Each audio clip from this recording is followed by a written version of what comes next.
The illness went over on this side of the table. Jumping back and forth. Here we go. I'm ready whenever you are. Good evening and welcome to the first of two meetings tonight. My name is Dennis Buckley, Mayor of the City of Beech Grove. And at this time, we will convene our Board of Sanitation meeting for Tuesday, February the 21st, 2017. In lieu of a roll call, I will ask each participant to introduce themselves, beginning on my far right. Dave Harrison, Councilman, District 5. Dan McMillan, Clerk Treasurer. Craig Wiley, City Attorney. Sandy Seward. Thank you, Board, and welcome back, Dave. Thank you. Look forward to working with you on the board, both boards. You've been given a printed copy of the minutes of the previous meeting dated Monday, February the 6th, 2017. Floor is open for questions, comments, or corrections. I have none, thank you. Nor do I. No corrections, comments, or changes. I'll ask for a motion to approve the minutes as presented. I'll make said motion. Second. All those in favor signify by saying aye. I also vote aye, and the motion carries. This evening, Board, you have 4 pages of wastewater claims in the amount of $108,080.38. Floor is open for questions or comments. And I have none, thank you. Nor do I. No questions or comments. I'll ask for a motion to approve the wastewater claims dated February the 21st, 2017, in the amount of $108,080.38. I'll make said motion. Second. All those in favor signify by saying aye. Aye. Aye. I also vote aye, and the motion carries. We have no unfinished business carried over from the previous meeting.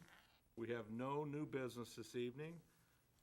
We have comments now from board members, if you have any comments.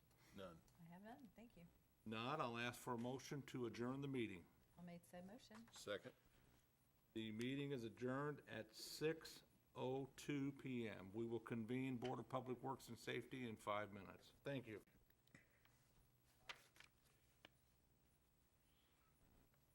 Good evening and welcome to the second and final meeting tonight. My name is Dennis Buckley, Mayor of the City of Beech Grove, and at this time we will convene our Board of Public Works and Safety meeting for Tuesday, February the 21st, 2017. In lieu of a roll call, I will ask each participant to introduce themselves, beginning on my far right. Dave Harrison, Councilman, District 5. Dan McMillan, Clerk Treasurer. Craig Wiley, City Attorney. Sandy Seward. Thank you, Board. You have been presented a printed copy of the minutes of the previous meeting dated Monday, February the 6th, 2017. The floor is open for questions, comments, or corrections. I have none, thank you. I have none. No questions, comments, or corrections. I'll ask for a motion to approve the minutes as presented. I'll make said motion. Second. All those in favor signify by saying aye. Aye. I also vote aye, and the motion carries. This evening, Board, you have been presented 29 pages of corporate claims in the amount of $717,774.19.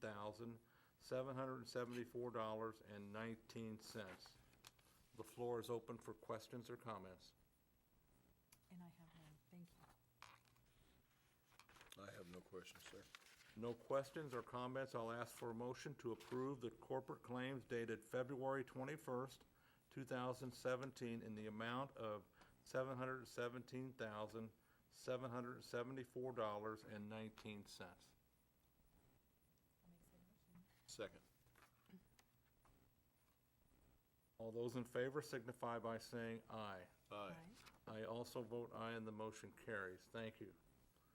This evening, Board, we have no unfinished business to carry over. We have several items on under new business, and I want to shuffle it a little bit so we can excuse our DPW director, who has another event this evening. So what I would like to hear is the 2017 street sweeping quotes from our DPW director. Brad?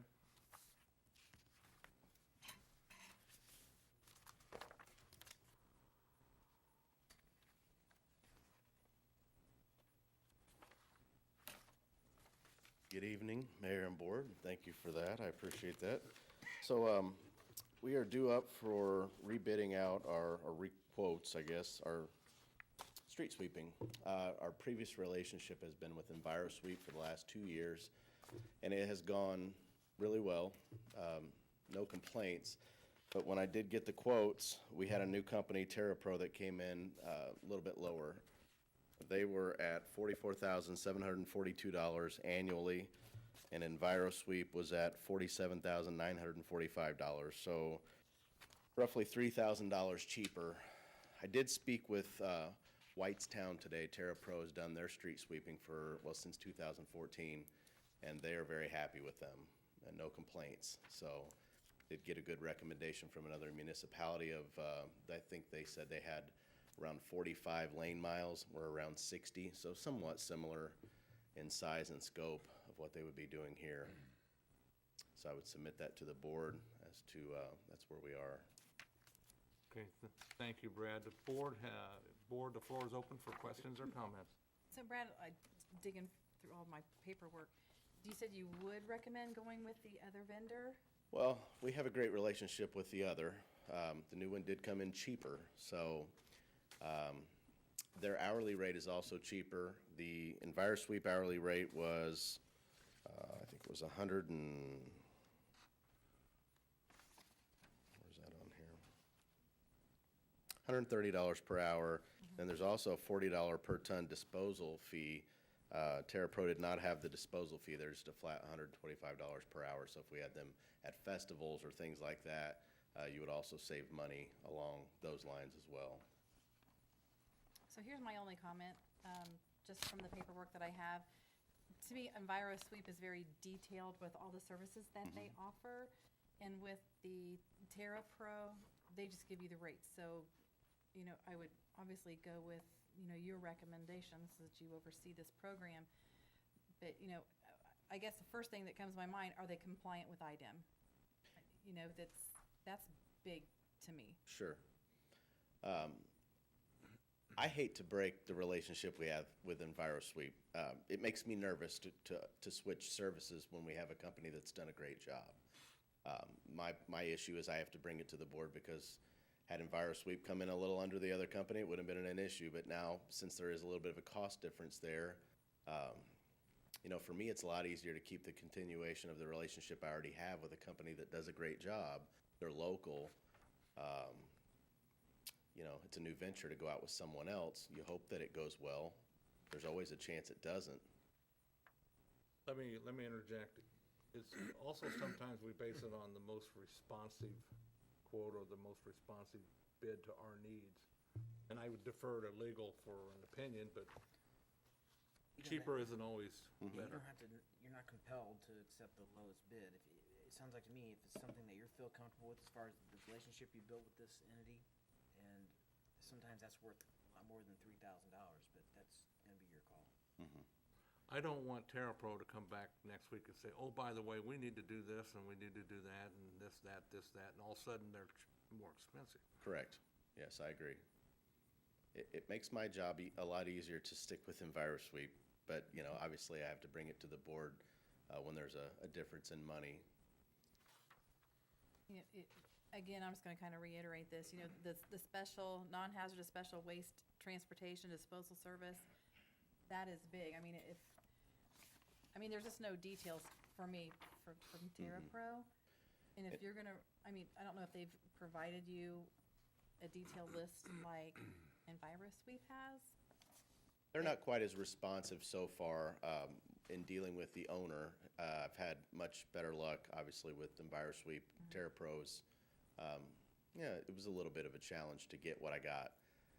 I did reach out. Obviously, it's hard to get reviews on a service like that, so I did find a town that they were doing work, and they had positive things to say, but, EnviroSweep reports all the tonnage to me. It goes well with IDEM. We've done a nice job of reporting that on a monthly basis. So, again, it would be a, Did EnviroSweep raise the rates much over last year? no, they didn't raise them at all. He actually lowered his. He came in a little above them last time, 2 years ago, and they stayed the same. He lowered his a little bit, probably thinking he might have a better chance of getting it. But when you look at it on a monthly basis, it's really close. I think another thing that I like to think about is the fact that EnviroPro is here in Beech Grove. And so we are contributing back to a business who came to Beech Grove. Nothing against the other one, but, Right. and it's okay to award the bid to a higher one as long as we justify it. Didn't we used to sweep our own streets? We did, yeah. Cost factor just got out of hand, or? Yes, it was the machine was due up to be repurchased, a new machine. It took a driver with a CDL, so it was not only cost prohibitive on the machinery side, but also the labor.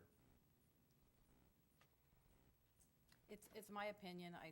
I just think we should stay with EnviroSweep until maybe one day they give us a reason to, kind of get us to shop around, date around a little bit. Yeah. So, Sandy, what would your recommendation be to the board? I recommend that we stay with EnviroSweep. I would second that. Second that. All in favor signify by saying aye. Aye. I also vote aye, and the motion carries, Brad. Thank you. We'll move on to 2017 landscape proposals. On this one, I put together just a little spreadsheet here that has the each location that we do. We've done this for the past few years. Borgman Enterprises, he did come in the lowest. He has done this now for, I'd say, at least the last 3 or 4 years. There are 2 other companies, but they're higher, and he does a great job, so I would recommend that we go with him. His total is $23,625 for all 4 areas for 2017, and I've had 0 complaints. I think the mayor's happy. I know I've not had any issues with him. Probably, I think we've used him since maybe 2013, so probably at least 4 years. This will be our 5th year with him. What else do they do, Brad? Do they do the Emerson Avenue? Yeah, there's 4 areas that he bids out separately: the Roundabout, Centennial Park, Emerson Avenue, and Main Street. And maybe the mayor can elaborate. I don't know if you want to get into the RDC participating in that this year. Yeah, for the first time, the redevelopment commission is going, upon recommendation from their council, they are going to pay for half of this. So, even better, actually. But all for the board's information, we asked for a bid for all 4, even though 3 don't meet the threshold to bid out. 1 does. The Emerson Avenue project would meet the threshold. And you've seen it, we've all seen it, it looks nice when it's maintained properly. I'd like to make a motion that we stick with Borgman Enterprises and continue our relationship with them. I would second that. All those in favor signify by saying aye. Aye. I also vote aye, and the motion carries. Thank you, Brad. Thank you. Move on to recommendation to hire compliance division. Dear Board, it is my recommendation to the Board of Works that the city hire Ed Bell as a part-time officer in the Compliance Department. Mr. Bell would be replacing Derek Blyce, who recently left for another opportunity overseas. This position will pay $15 per hour and work no more than 29 hours per week. There is money in the MVH compliance budget to fund this position. If approved, Mr. Bell would start on February 22nd, 2017. Floor is open for questions or comments. I have none. Brad, has Ed met all the criteria for pre-employment and employment, including Yes. drug testing? Yep, he has. and I think I wanted to state this publicly, I would not act on this with the board and the council, or with the board, until he was completely away from the city council and the Board of Works. So there would be no improprieties shown. So, Do the compliance, do they have their own vehicles? Or do Yes. they get a vehicle? yes. Is it a pickup or what? No, it's It's SUV? It's an yeah, Explorer. It's parked behind the building, Dave. Ed, how would you like to have a brand new, oh.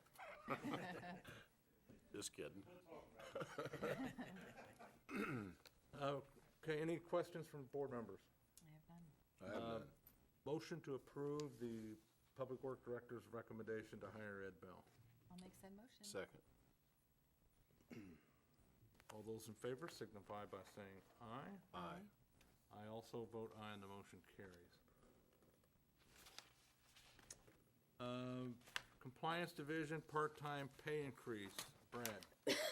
Dear Board, it is my recommendation to the Board of Works that the city increase the hourly wage for Mark Rem from $15 to $15.50 per hour.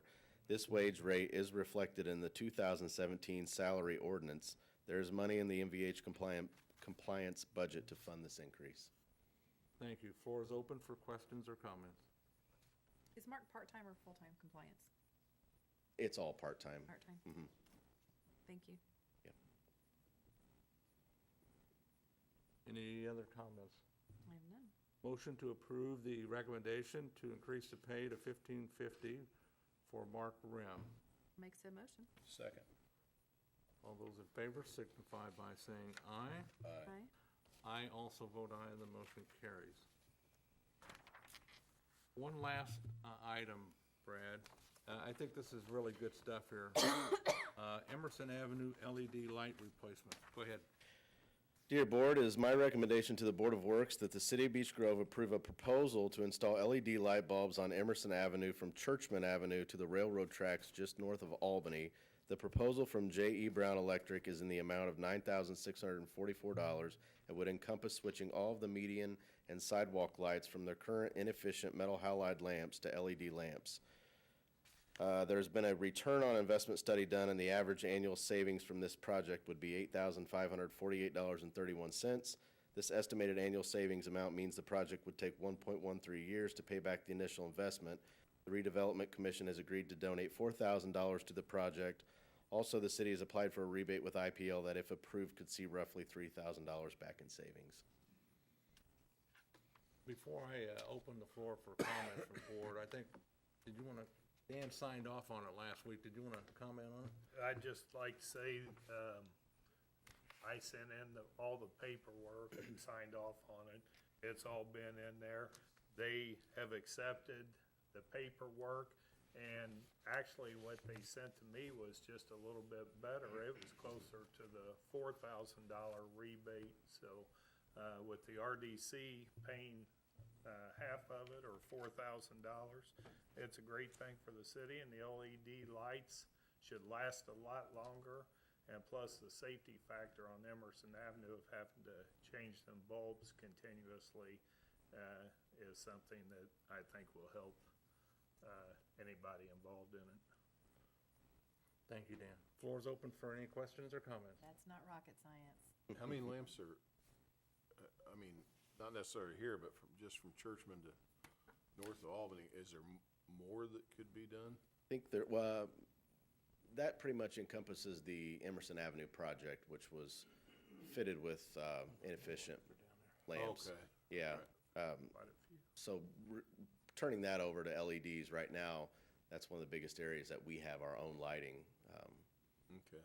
And everything on Main Street was LED. We haven't done anything with any of the lights. They've performed, Really? yeah, perfectly. And we replace multiple lights every year out there, and it is very costly.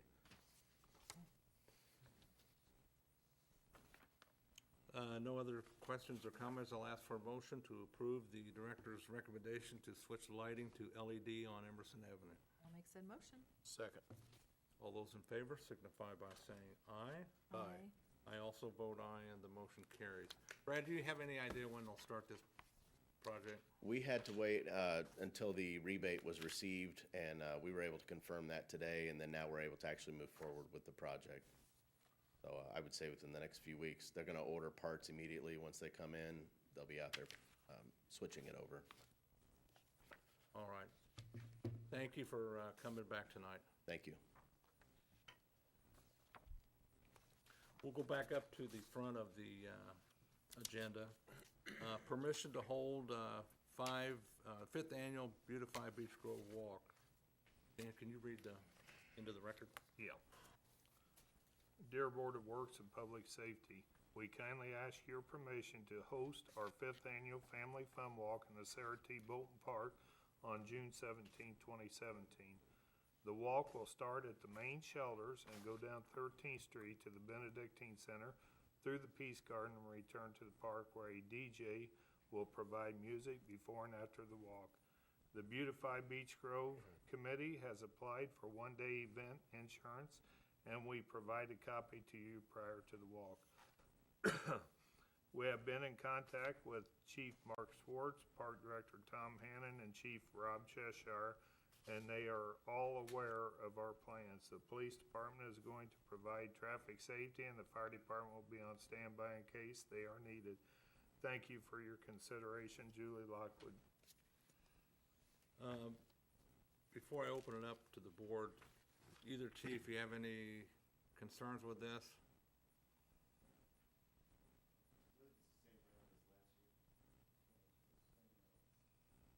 All right, floor is open for question or comment. So I see that it's kind of around the hospital parking lot. Will they be close to construction area? Will all that be? No, Does it because have- they're actually on 13th Street. Okay. I just saw it on the map here. It said Right. the hospital parking lot. I just want to make sure that it wouldn't interfere with any of that, so. That's my only question. Dave, any questions or thoughts? No, it looks nice to me. Looks like a good deal. No questions or comments. I ask for motion to approve the recommendation by Beautify Beach Grove to conduct their 5th annual family walk on June 17th, provided they show proof of insurance to the city. I'll make said motion. Second. All those in favor signify by saying aye. Aye. Aye. I also vote aye, and the motion carries. Thank you, board. Next up is 2017 Phase 2 Paving Award, United Consulting. Brian?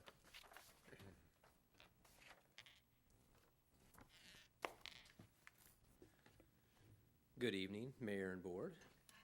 This project, for those of you who aren't aware, is a roadway and sidewalk reconstruction project that includes work on a number of places around the city. This time we're doing work on Butler Avenue, 7th Avenue, 9th Avenue, some patching on Alton Street. There's work on Life Gateway, St. John Court North, Birch Street, 12th Avenue, Southeast Parkway, and Churchman Avenue. So various locations all over the city. Some are just mill and resurface the streets to extend their life, and some are full reconstructions to greatly extend their life because they're in such bad condition. So if it's okay, I will just go ahead and start by reading the letter we previously sent, and then I can expound or answer any questions the board might have. Dear Mayor Buckley, we have reviewed, tabulated, and certified the bids received on February 6, 2017 for the above referenced project. A copy of the certified bid tabulation has been enclosed along with the original bid packages received for the project. Each bid was reviewed for consistency with the bid submittal requirements and specified bidding procedures. A total of 9 bids were received for the project, ranging from $644,044.85 to $956,000. The average bid amount was $761,420.48, and the final engineer's estimate was $806,914.13. The apparent low bid was submitted by Smith Projects Incorporated. Other bids were also received from Midwest Paving, Calumet Civil Contractors, Robertson Paving, Harding Group, E&B Paving, Reith Riley Construction Company, Grady Brothers, and Milestone Contractors. Plans and contract documents were purchased by Asphalt Solutions, but no bid was submitted. All bid packages were reviewed in detail to confirm the necessary paperwork had been completed and submitted in accordance with the contract documents. 2 minor discrepancies were discovered related to the quantities used in the itemized proposal provided by Smith Projects. However, the errors did not affect the order or the integrity of the bids. No other irregularities were identified. Following the bid receipt and review, we met with Smith Projects Incorporated to discuss the project in additional detail. They confirmed they had a clear understanding of the required scope of work, bid documents, and schedule for the project. The feedback we received was positive and did not raise any concerns of their ability to perform the work required for the project. Should the board agree to award the project to Smith Projects, our construction inspector for this project, Mr. Josh Sharon, will set up a pre-construction meeting to clearly set expectations during construction. The city has requested that a not-to-exceed budget of $770,000 be set for this project to account for unforeseen contingencies and allow for additional scope to be added to the project within the city's budget at the discretion of the Board of Public Works. Based on the amount and type of work the city may add to the contract, Smith Projects was generally agreeable to the overall increase in the contract price, pending approved change order submissions for all new work above and beyond the original contract scope. In conclusion, we have confirmed that Smith Projects has satisfied all bid requirements for the project and recommend award of the Beech Grove Road Rehabilitation and Related Items Project in the amount of $770,000 as the lowest responsible and responsive bidder. I have 2 copies of the contract here for the board's signature, as well as a notice of award letter to be signed by the mayor, subject to your approval of our recommendation. All right. Thank you, Brian. Before I open it up to the board, I'm going to defer to legal counsel to talk about the bid amount of $644,000 versus the total amount of $770,000. Yeah, so your question, I think, is do we need to bid out the additional project? Yeah, can we do this? Well, the answer is yes. Under Indiana statute, if you go above 20% is the threshold. You go above 20%, you got to bid it back out. As long as you stand at that 20% or less, if you expand the project, you don't have to bid the work out. So we can award the bid tonight? Yes, Okay. including the additional work. Okay. I want to defer to the clerk real quick from a financial standpoint, the 70,000, can we do that? Yes. So, okay, so we can move forward. I'll open it up now to board comments. I have none. Dave? From your perspective, Smith Projects, I used to work in the, I've worked with, years ago with Grady and Reese Riley. Can't see if there's anybody else, Midwest Paving, I think Calumet, yeah. The Smith Project's been around a long while? They have, in the past couple of years, moved more into roadway work. They were previously more of a landscaping site development sort of company. We've actually worked with them on the project. Dave, do you like the improvement at the Little League Diamonds? Oh, They did that. they've also done that sort of work, yes. But we have actually hired them before to do one of these local roadway improvement projects as well. So you're confident in them? Yes. Okay. Yep, they completed the first project on time, and again, they seem willing to work with us for this extra contract amount per the instructions we've given them so far. Brian, I got a couple of questions. Sure. The first one was the 644,044,85. Yes. That was submitted. What we actually had that was read to us in the bid opening was 645,1960. Yes, yep, and that was part of the 2 minor discrepancies. Let's see if I can picture the actual, on 2 specific pay items. When they prepared their bid, they created their own Excel spreadsheet and typed in numbers. They actually typed a few of the numbers wrong for the quantity, but not for their bid price. So when you update their number with the actual quantity, and the items were milling asphalt and transverse pavement markings, things that are like $1.75 a foot and $3.85 a square yard. It changes at, what was that difference, about It was less than $75 or something. Yeah, and it actually takes their numbers slight down. The way that that works is that the unit prices that they've submitted are the binding number there. That's what goes into the contract as far as how much they pay. So the fact that they transposed a couple of numbers in the way they calculated all their numbers, and the fact that it doesn't have any effect on who the highest and lowest bidder was. And we brought this to their attention in that meeting we had as well. So everyone is aware of that slight discrepancy. And again, I don't think it changes the responsiveness or the validity of the bids. Okay, my other question is the 770,000 not to exceed. We had six bidders that were below this 770,000. So I guess my question is, the way I'm understanding this is for additional work they're going to do? Yes, and what this does is it basically locks the contractor into the unit prices that they've submitted already. So theoretically, as we increase the amount of work that we're asking them to do, they're going to be doing it for the unit prices they submitted, which was the lowest bid we received anyway.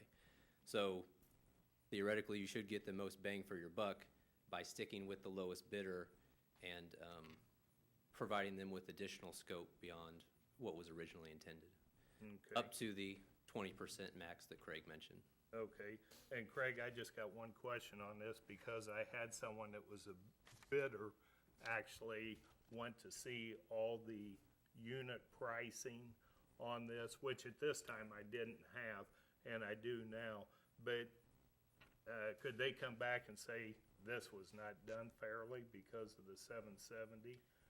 I don't think so. I mean, because, again, what the statute says, you can go 20% over the project. So I imagine 20%, let's say somebody came in at, did you have anybody in mind? Was there a lower, I think we had the lowest bidder, right? So we're going. Right, Yes. the lowest bidder is who we went with. And, I mean, I'm comfortable with that, but evidently they raised some questions on it. So I just wanted to make sure when I send her Yeah. this information that we're not doing anything wrong, I Yeah, guess. I can help you out with a little bit with that too, Dan. If we were to award the project for the submitted amount and then come back during construction and want to add on more work, we could do that. And each time we did that, we would have to come back to the board because, we're spending more of the city's budget on roadway improvements. What this does is kind of save us the step if we go ahead and pre-authorize up to this amount. And this is just a not-to-exceed amount. This isn't for sure what they're going to get. It's based on approval of additional scope.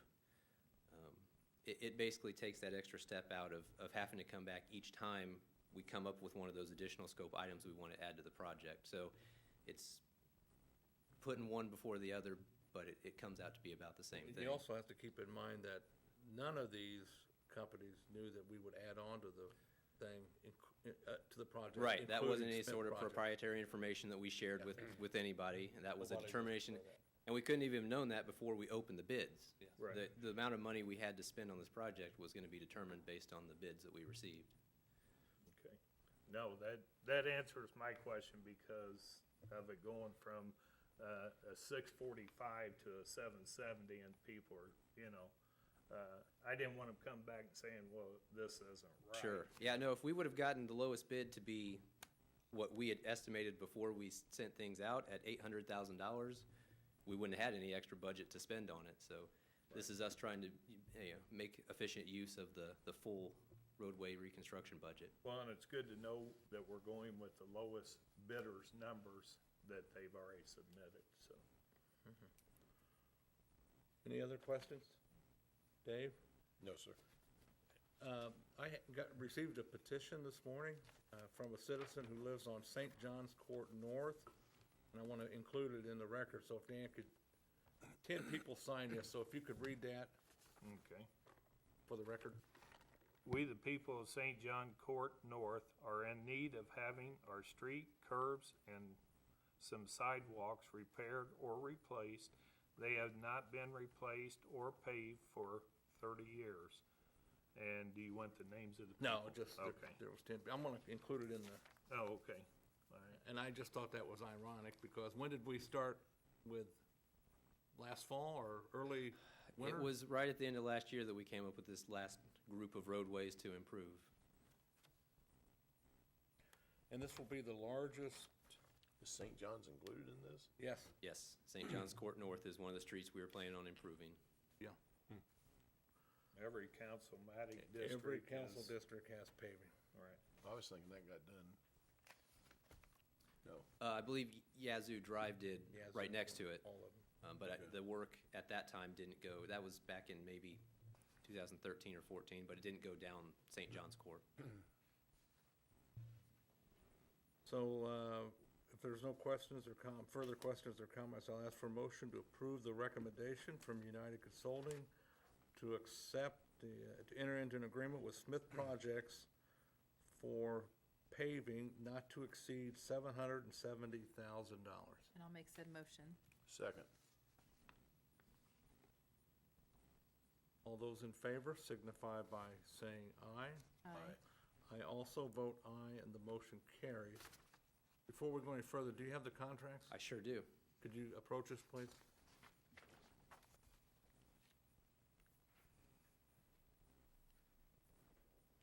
Two copies of the contract for you and the other board members, and this is just with your signatures, the official notice of award letter. Again, we usually have you attest those as well. Okay.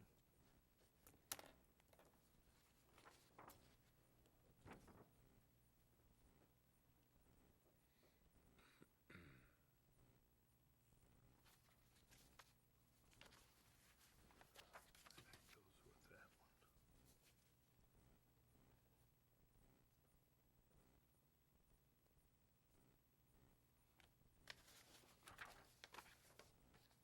The one that contract is out. One that contract. Signature. Oh, here it is. Sorry.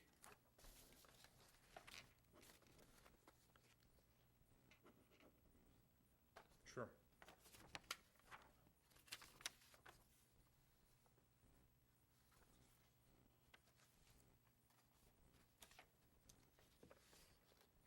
Dan, this one goes to Dave.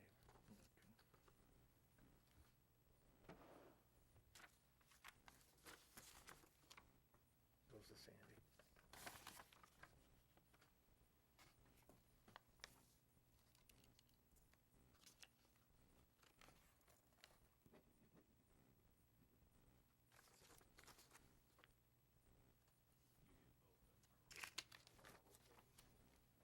Will you send me a copy? Yes, you get one.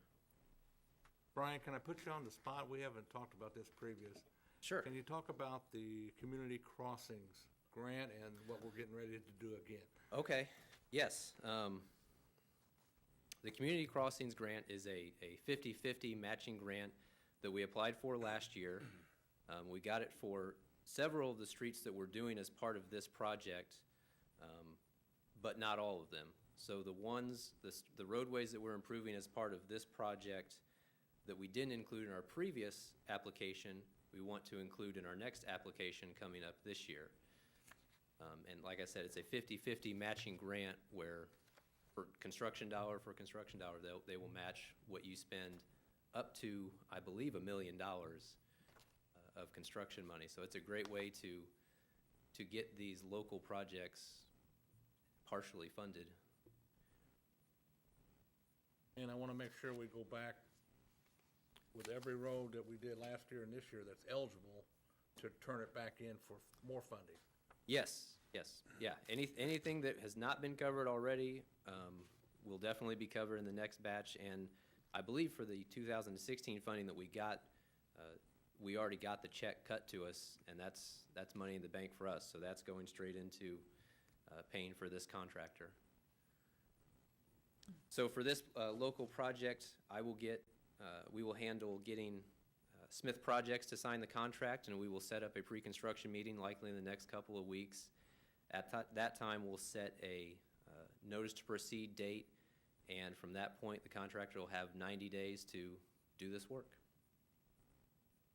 Okay, thank you. While you're up there, can you update the board on Churchman Sidewalk Project? Yes.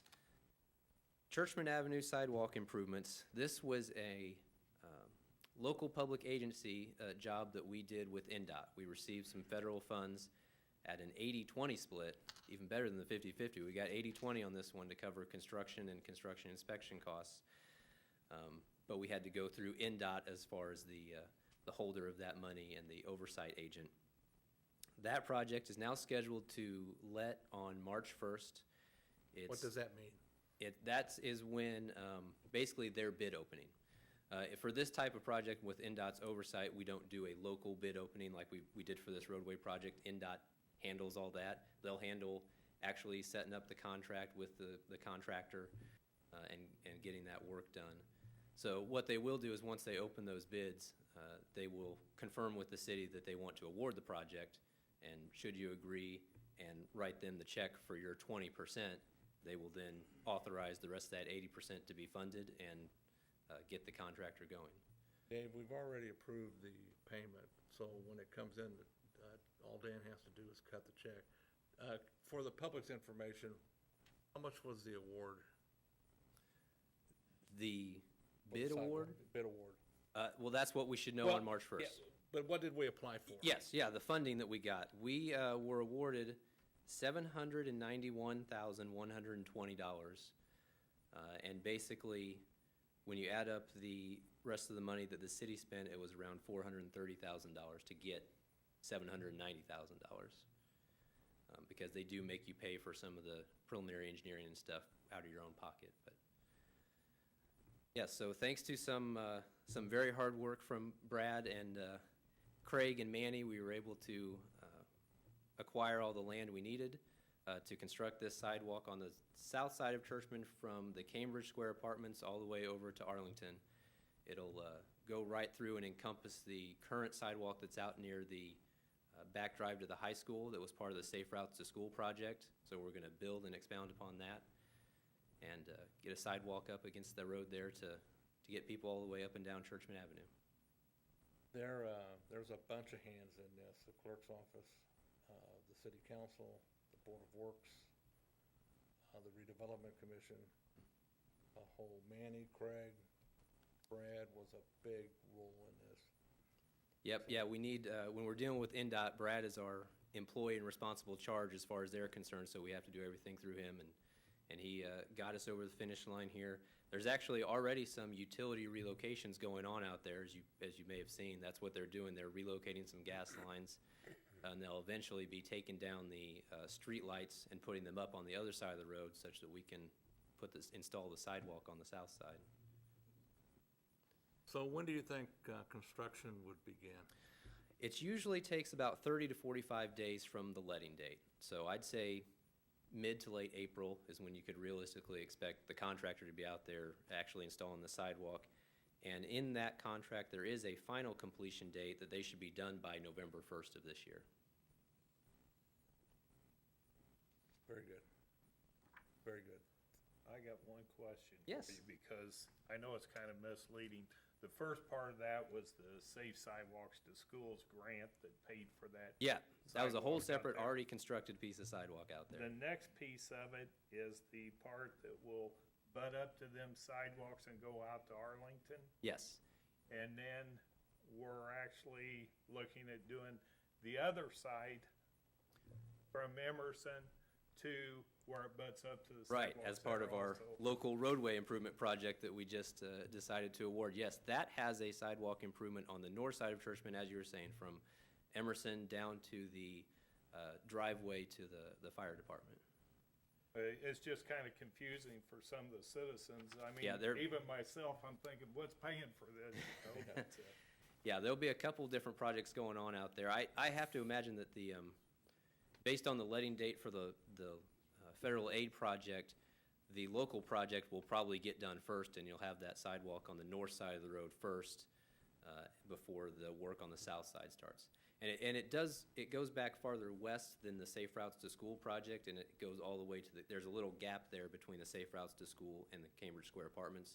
There's a little work west of that, and then it goes all the way east to Arlington. Which we meet on that tomorrow, don't we? Yes, Okay. as far as the local project on Yes. the north side sidewalk. Yep, Okay. tomorrow, 1 PM. Any other questions for Brian? Brian, thank you. Thank you. Dan, would you like these Please. original bids submitted for your records? Yes, thank you. Thank you. Brent, sorry to keep you on hold. Now we're ready for 2017 Phase 1 sewer lining quote opening. And we received 3 quotes, and at this time, I'll ask Board Member Sandy to open the quotes for us, please.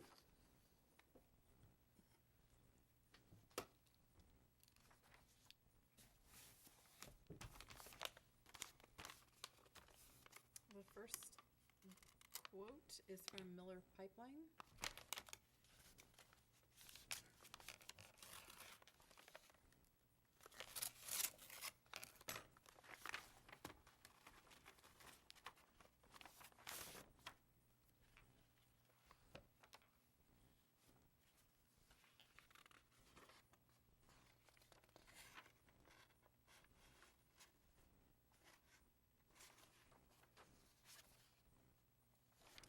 Make sure I'm looking at what I'm supposed to be looking at real quick.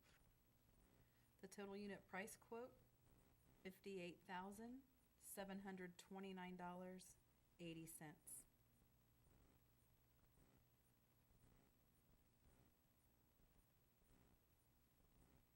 Sandy, is there any other alternates or anything? There is an alternate quote, yes. Please announce that too.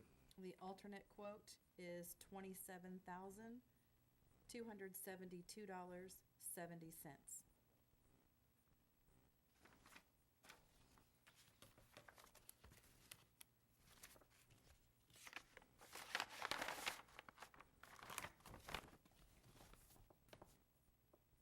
And the second sealed quote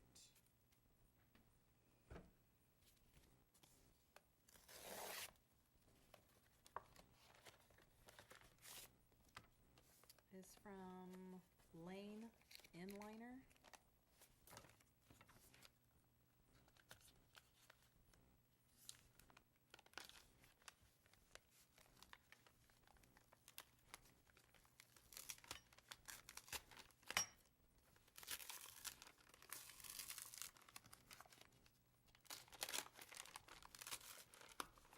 You talk about a sealed bid.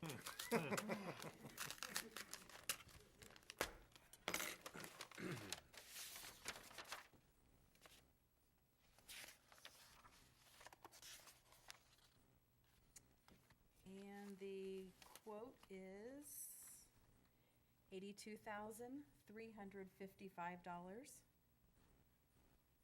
And the alternate quote is $41,158.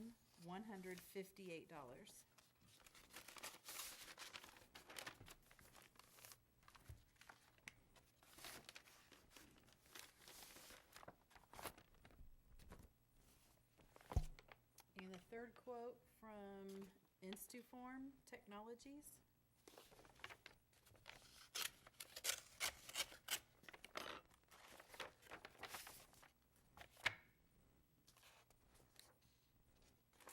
And their quote is $62,315.10.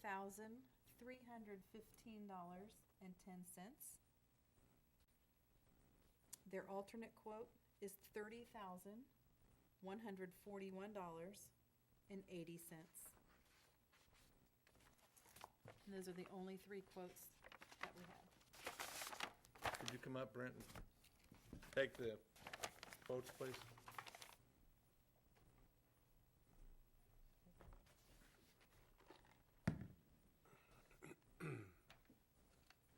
We'll perform an evaluation of the quotes and get back with the board on our evaluation.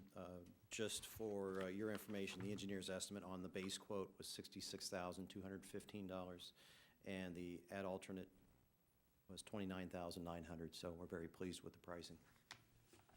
And can you report back to us at the March 6th board meeting?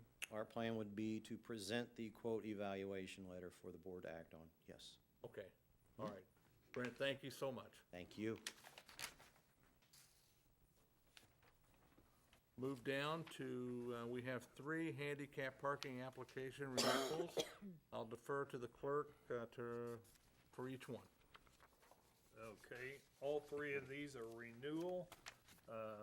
There's no issue with any of the 3, and I would recommend approval of each one. The first one is Ed Bell. Motion to approve, renew for Ed Bell. I'll make said motion. Second. All those in favor signify by saying aye. Aye. I also vote aye, and the motion carries.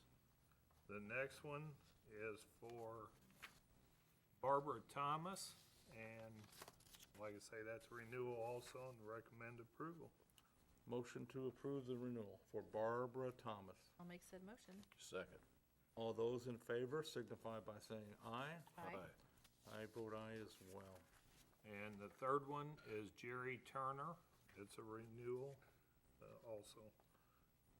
Motion to approve the renewal for Jerry Turner. I'll make said motion. Second. All those in favor signify by saying aye. Aye. Aye. I vote aye as well, and the motion carries. Thank you. We have one last item, new business, Beech Grove Fire Department retirement letter. Chief?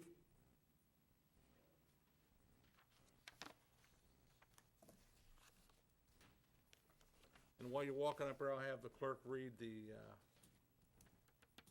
letter into the record, please. This is to inform the board that I will be retiring from the Beech Grove Fire Department. My last day will be March 19, 2017. I am requesting upon my retirement payment for my unused sick time and unused vacation. I also will purchase the Medicare supplement insurance policy offered through the city. Thank you, David Ansel. Chief? Yes, Dave Ansel's been in the drop program for 3 years, and his retirement date's coming up. With that, we will turn in all of Dave's unused vacation, sick time for payment. And Dave's been an excellent employee, and we hate to see him go, but we definitely hope he enjoys his retirement. That was, Dave, that was part of that new policy about the retiree has to submit the letter and Oh, sign it. Right.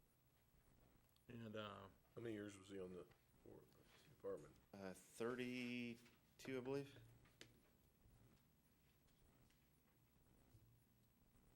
and I know that there's another one coming up, and I know that the council passed the budget, and they had provisions in there for the sick day payback for those 2 gentlemen. So I appreciate the clerk's office and the council for budgeting that to make it easier. And I also wanted you to update, where are we at staffing-wise? Staffing, okay. First, let me correct myself. Dave had 33 years in come this March, so I want to give him his full credit for years. Staffing, we're coming along very well. Our 3 new personnel will be attending a recruit class. It's a joint recruit class with Brownsburg and Lebanon Fire Departments. That class starts March 27th and will go through July 7th of this year. It's a 3-month program, and they will start off with their EMT class, and we'll go through the practicals. They will not be required to take the state test because they're already National Registry EMTs, and then it will go directly into the fire school. Our personnel will also be assisting in the classroom sessions of the EMT and the fire training also. So it's truly a joint venture between all 3 departments. Questions for the chief? Done. I have none. I'd like to make a comment on Dave Ansel's retirement. Dave came in throughout this entire year trying to work everything out. He was excellent on getting everything we needed and so forth. One thing that I wanted to bring to the board's attention, Dave's in an unusual position because he's 65 years old. And our new insurance company, IACT, will not do anyone over the age of 65.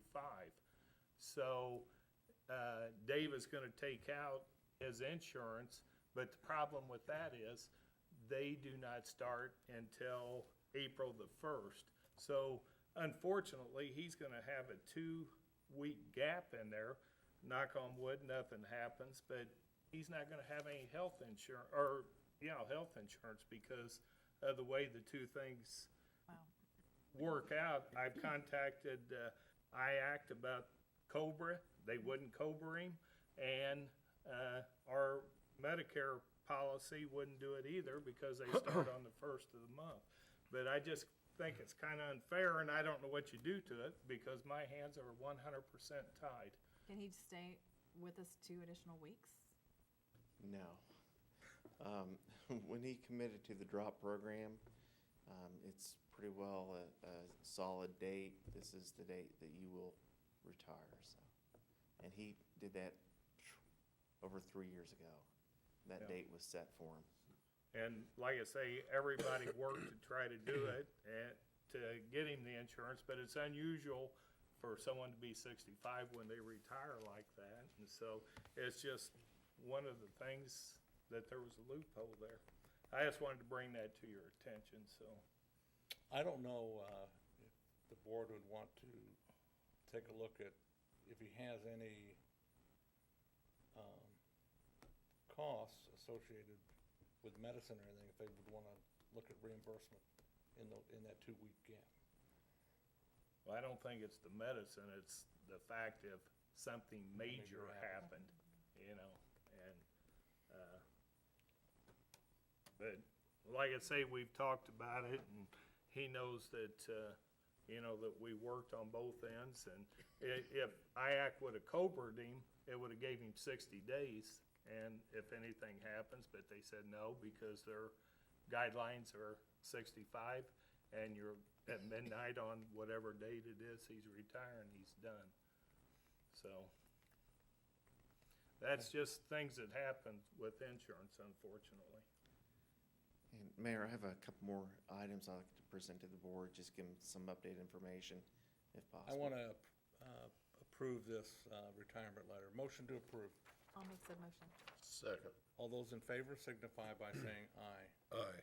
I also vote aye, and the motion carries. Can I just ask just throw one more thing in there? I mean, he is very much aware of all of this, and he understands if, okay.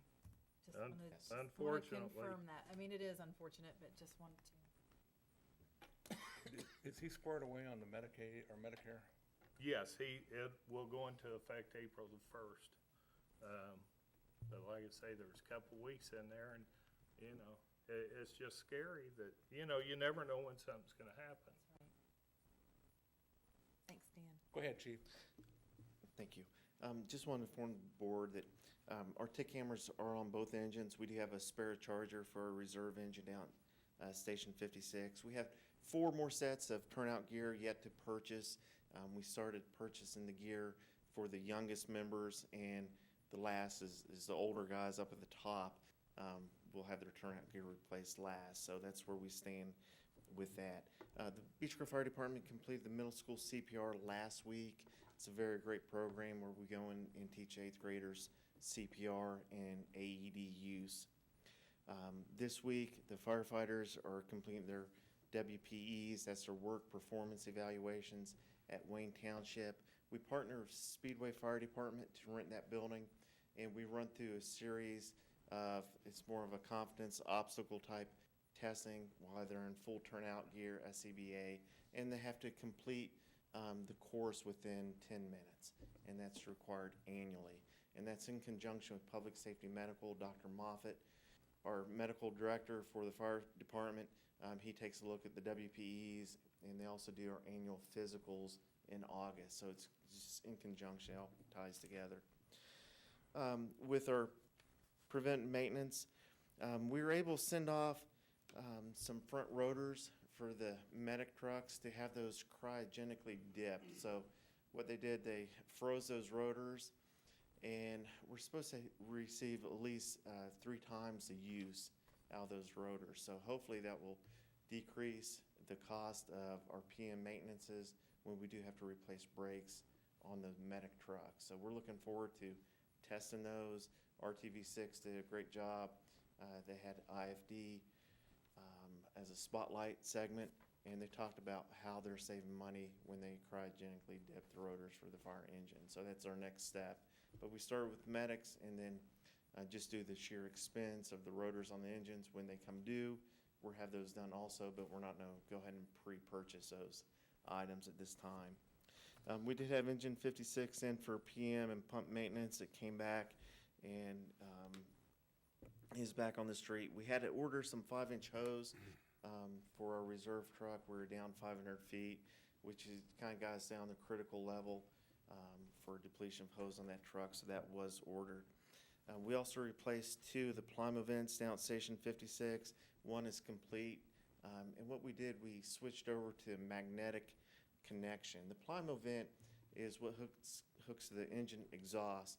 So it takes all those diesel fumes, the carcinogens, and it sucks them up so they're not in the station, and so the firemen don't have to breathe that dirty air. With the magnetic drops, we expect a decrease in maintenance with those. We used to have the rubberized boots. They're air-filled. They're connected to air compressor, and those are very expensive to replace. It's a great system, but just over years of wear, we start having to replace the boots. The boots are over $1,200 to replace. The magnetic drop is just over $1,600 for one drop. So economically, it's going to save us money in the long run on maintenance by switching over the magnetic drop. So we've already replaced engine 57's drop, and it's working out great for us. Had a meeting with Community Hospital on our paramedicine program. And what this program is, it's community paramedicine. And the fire department's a partner in taking a look at helping our residents once they're released from the hospital. When we have a resident that's discharged back home, we will receive notification from the hospital this patient was released and what they were released for. We're due at-home visit. This at-home visit is to provide a resource for people in the community to see if they have a need of getting a prescription filled, to schedule a drive back to their family physician for a follow-up. Not only will we be able to assist with some medical needs and some education, but what we want to do is help facilitate to decrease the chance of that patient going back to the hospital. So we want to try to keep those costs down, not only for ourselves by the ambulance transport, but the hospital has a vested interest, because if that person doesn't have to come back to the ER just because they couldn't get a medication filled, we're going to be part of that community effort to help decrease that patient going back to the hospital. With that, the community paramedicine program provides other resources, and that's checking for smoke detectors in the home. We'll do some fall prevention. We'll look at some safety hazards in the home and see how we can assist with those also. And part of this program is just basically doing the right thing. And when I spoke to one of the nurses from Community Hospital on the phone the other day, it's kind of hard to develop a program where your guys are doing what they've done for many years out there checking smoke detectors, trying to help people out, look at fall hazards, the risk of rugs in the home. And it's just stuff these guys have been doing for years and years, and now it's just bundled up, put in a nice package program so someone can take a model and sheet of paper and follow step by step of what they need to do. So it's very good, very positive for us in the community, and we're looking forward to getting that program implemented. We are partnering with American Red Cross on Saturday, March 25th. We're going to do a smoke detector blitz, and the fire department and American Red Cross will be out in the community, and we will be walking around, knock on doors, putting up smoke detectors.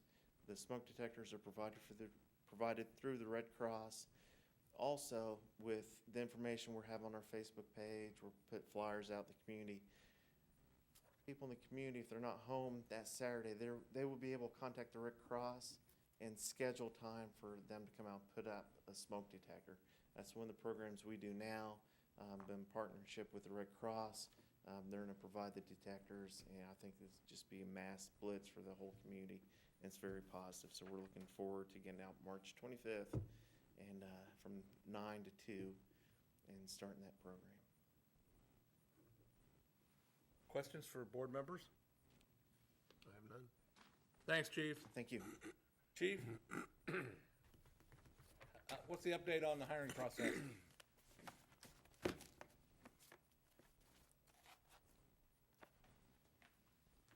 My turn. To start off with the double homicide that we had, let you know the prosecutor has declined any prosecution against the victims. It was all justified, which is good. We thought that's what was going to happen. Took a while for them to review all the evidence, so that's good. The hiring process, we had one officer that was in our FTO process, which is field training. She's been released as of Monday. She'll start on late shift Wednesday. The other officer graduated last Thursday from the academy. He started Monday with his field training and will go approximately 12 weeks with that. And then if that's successful, he'll get released to the road, and they will continue for their year to be on probation. How about the process now with the We two have a other new positions? process that we're looking for 2 officers. Their testing will start Saturday, and they have about 5 tests that they will go through to hopefully get to 2 officers that we can hire early this year. And hopefully we'll get a 3rd one that we can hire later in the year. Anything else for the good of the order, Chief? I think that's it for right now. I know are your vests in? No, it was the company that we've ordered them from, something to do with part of the material. One company would not supply it to the vest maker, so the vest maker had to build their own manufacturing for part of it. So it's taken them a little bit longer. Their supplier wouldn't furnish it for some reason, so they had to become their own supplier. How about your window coverings? The window coverings for the outside of the building that face the road, they've all been installed, which the people that work in the building are very pleased with that. They feel more comfortable. These windows are bullet resistant up to and including some rifle rounds. How about where we at on IDAX? IDAX is in service. We have our full-time person working. She works 4 p.m. to midnight, and then we have a couple of part-time people that fill in as much as possible for weekends. And we have officers that are trained to be fill-in IDAX personnel. And they have to come in off the road to search IDEX questions that come through. But right now, it's working as well as we can expect. But as far as IMPD, is that squared away? That's squared away, and they had a few glitches they had to work out, and that wasn't IMPD, that was with the state, that they hadn't switched the correct terminals and numbers, but that's been worked out, and it is functioning as well as you can expect, which is good. Very good. Any questions for the police chief? I have none, thank you. I have none. All right. Thank you. Thanks, chief. We've concluded new business. Comments from board members? I have none, thank you. Like to congratulate Mr. Ansel on his retirement. And Ed, good luck. We have one order of new business that was not on the agenda, and I'll defer to the clerk. Okay, in my office, Peggy Fitzgerald is leaving the office as of tomorrow.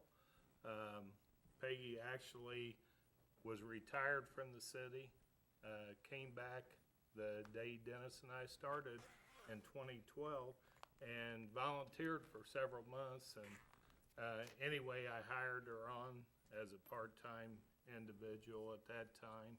And so anyway, I will be hiring another part-time individual as quickly as possible to fill her vacancy. So, any comments from board members? All right.